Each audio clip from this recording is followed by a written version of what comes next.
In the future, humans have become so advanced that they can travel at the speed of light. Because of this, they've spread across the universe and now live on many planets, along with different alien species. The story begins on one such planet, a dry, empty world that's very close to its sun. Because of the extreme heat during the day, people stay inside and sleep, only coming out at night when it's cooler. Water is very rare on this planet, and it's more valuable than anything else. If someone is caught stealing water, they are locked in a metal container and left outside. The sunlight is so strong that most of them die within a day. One night, a man named Snow is walking across the desert. He reaches a large machine, then heads into the nearby city. As he walks through, he passes several containers where people are locked up, punished for stealing water. Snow keeps walking and soon arrives at a courier shop. He asks the alien shopkeeper for a package he ordered from Earth. The alien gives him a box and tells him to bring 2 more kilograms of the same item next month. Later, Snow goes to a bar to have a drink. While he's drinking his beer, 3 bounty hunters walk in. They come up to him and say they've been sent to capture him. Snow asks why. One of them, a woman, says their boss, Barris, wants to take him in. She tells Snow to come quietly.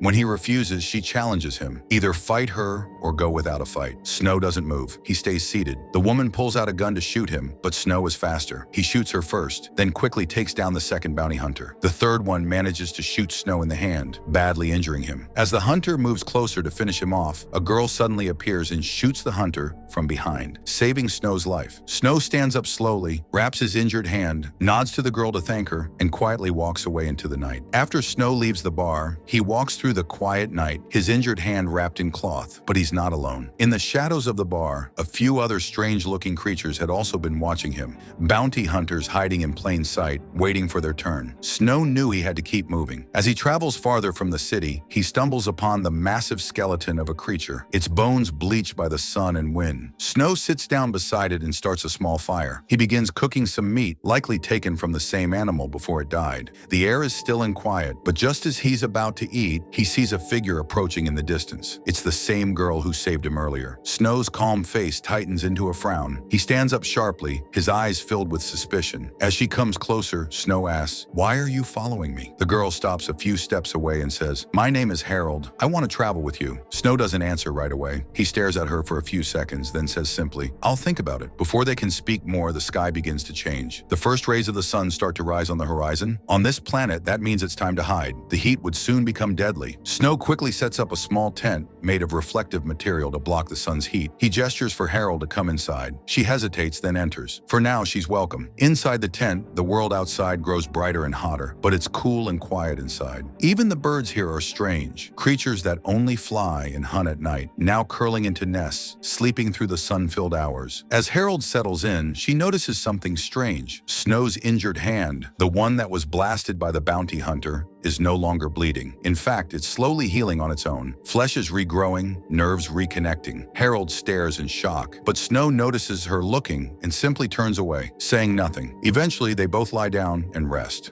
What Harold doesn't know yet is that Snow is not an ordinary man. Inside his body is a rare and powerful ability. His reproductive system produces a unique hormone, one that spreads through his entire body. This hormone keeps every cell young and alive. If a part of his body is injured, it heals. If something is cut off, it grows back. He never gets sick, never truly ages. He has lived for hundreds of years. But this secret has become a curse. Many across the universe know what he is. They want to capture him, not for who he is, but for what's inside him. If someone could extract that hormone, they could sell it to the highest bidder. The rich and powerful would pay anything for immortality. As night falls again, Snow and Harold continue their journey through the desert. During their walk, Snow turns to her and says, "If you're going to travel with me, you deserve to know why people are after me." But before he can explain, Harold quietly says, "I already know." Snow stops walking, surprised. Harold looks at him and reveals, "Your body produces a rare hormone that makes all your cells regenerate. That's why you can't die. You're immortal." Snow's eyes narrow. "How do you know that?" She answers calmly, "I'm an officer from Earth Central Intelligence. We've been searching for you. They want to study you, but they won't hurt you. I want you to come with me peacefully." Snow frowns. Earth Central Intelligence is run by AI. Why would they care about helping humans? intentions, Harold replies. They want to improve humanity, to make people stronger, smarter, maybe even immortal. That's why your ability must be protected by the government. But Snow shakes his head. I'm not a lab experiment. If that's your mission, you should leave. They travel in silence for the next 2 nights until they reach a hidden spot in the desert. Snow pushes a large stone aside, revealing a secret entrance. Inside is a lift that takes them deep underground, into Snow's hidden home. As they arrive, Snow explains, I found this place 200 years ago. I've been building and improving it ever since. The underground home is peaceful, with no heat and no shortage of water. A small pond glows softly in the corner. He tells Harold she can freshen up if she'd like. While she bathes, Snow sits quietly, watching the last light of the setting sun. He opens the small box he picked up earlier. Inside are fresh strawberries brought from Earth. As he eats one, memories flood back to him. Harold returns, dressed in an elegant gown and jewelry. Whose dress is this? She asks. Snow replies quietly, it was my wife's. She passed away 123 years ago. Harold gently asks, why? He sighs. She couldn't handle it anymore. I wasn't aging, and she was. She felt left behind. Eventually, she took her own life. Sadness fills the room. Harold sits beside him, silently offering comfort. Slowly, they grow closer, drawn together by shared loneliness, in a connection neither expected. Later that night, Harold suddenly wakes up, sensing something is wrong. She steps out of the tent and sees lights in the sky, a ship landing nearby. It's Barris and his gang. Somehow, they've tracked down Snow's hidden home. Down below, Barris's men begin searching the area. They're armed and alert, looking for Snow.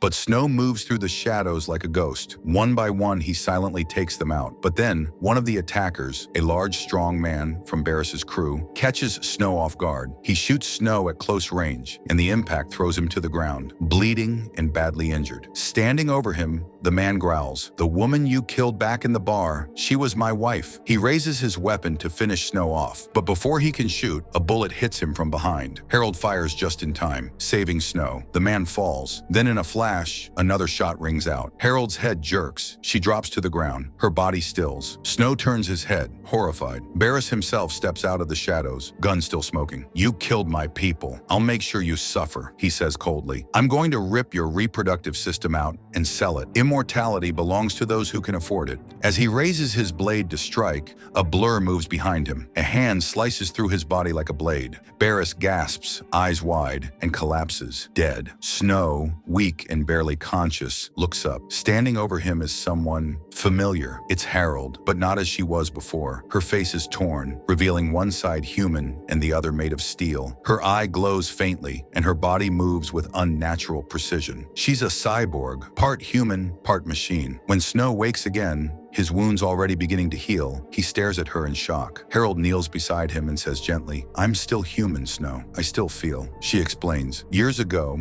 I was in an accident. My body was destroyed. ECI saved me, but at a price. They rebuilt me using machines. My spine, my limbs, even part of my heart. But my mind, my thoughts, my emotions, they're still mine. She looks down, her voice quieter. I've lived for centuries too, always alone, watching the world change while I stayed the same. I wasn't just looking for you. I was looking for someone who'd understand. Snow reaches out and takes her hand. I understand. In the silence that follows, nothing more is said. They don't need words. Two immortals, one by nature, one by design, finally finding peace in each other. And so they begin a new chapter, no longer alone. This episode ends with the two of them watching the stars rise above the desert sky. The next episode opens with a scene from the past. A man named Steve is sitting alone in a quiet train coach. It's around 12:30 at night. The train slowly moves through tall, grassy fields under the moonlight. As it rolls along, the conductor briefly glances into Steve's coach from the outside, then moves on. Steve is just about to lie down and sleep when the steam engine suddenly hisses and comes to a stop. Curious, he steps out of his compartment.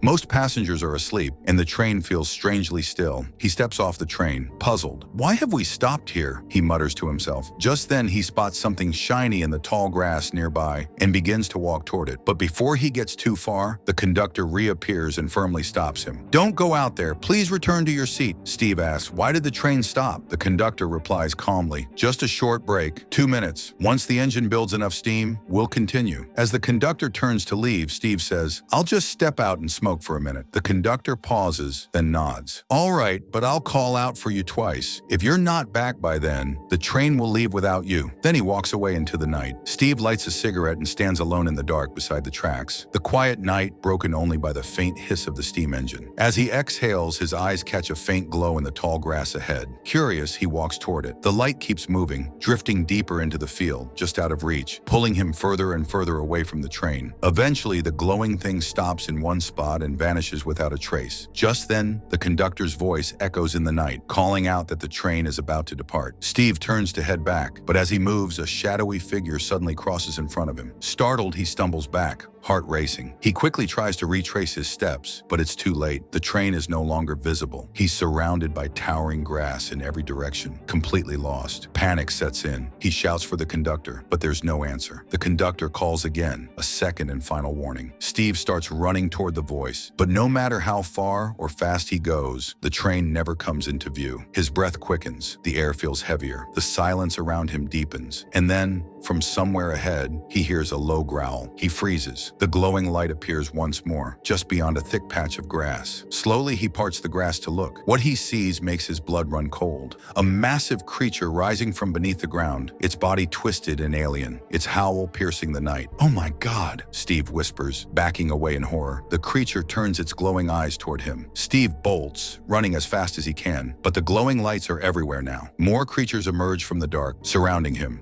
He dives down and crawls through the grass, trying to move silently to escape. But the creatures begin to close in, hunting him from all sides. Steve somehow breaks free and stumbles through the thick grass, desperate to escape. But just as he catches his breath, the ground beneath him collapses. He falls hard into a deep pit, his glasses flying off. Everything turns into a blur. He scrambles around in the dirt, searching in panic until he finally finds them. But when he puts them on again, what he sees is far worse than before. A massive, different creature is rising from the earth below. Smaller creatures, the same ones that chased him, sit silently on its back like parasites. Steve gasps and starts climbing the pit's far wall, using roots and rocks to pull himself up. Around him, scattered across the ground, are human bones, dozens of skeletons. Those who were trapped here before him, those who didn't survive. Suddenly, the giant creature grabs Steve's leg and lets out a roar, so loud it shakes the air. Its jaw stretches open, filled with long, sharp teeth. In terror, Steve grabs a nearby bone and slams it into the creature's face, forcing it to let go. More creatures swarm in from the shadows. Steve fights them off desperately, swinging wildly with whatever he can find until he manages to climb out of the pit. Through the thick grass, he spots the train, still moving, about to leave. Hope returns to his eyes. He sprints toward it, shouting for help. But just as he's about to reach it, one of the creatures lunges from behind and grabs him. As it prepares to strike, another creature suddenly tackles it. The two monsters begin fighting each other for the chance to hunt him. Steve uses the chaos to run again, pushing through the grass. But more creatures emerge. One grabs his leg and drags him back down. Others begin closing in, dozens of them. He struggles, screams, kicks, but they surround him. Then suddenly, a red light cuts through the darkness. It's the conductor, holding a massive torch blazing with fire. He runs toward them, swinging the torch. The creatures hiss and scream, retreating in fear. Firelight dances across their twisted forms. The conductor throws flames into the crowd, forcing them to scatter. They vanish into the grass, afraid of the one thing that can harm them. The conductor grabs Steve and pulls him to his feet. "Come on!" Together, they run through the field, racing after the still-moving train. They chase it with everything they've got. Finally, the conductor climbs aboard and stretches his hand back. Steve leaps, and the conductor pulls him up just in time. Breathless, trembling, Steve collapses inside the coach. "What were those things?" he asks. The conductor looks at the dark field behind them. "I don't know for sure, but I think they were once human. People who stepped off the train in the wrong place and never found their way back." Steve stares at him, stunned. "This has happened before?" "Many times," the conductor says quietly. "The train always stops in that field. It's like a door opens to another world,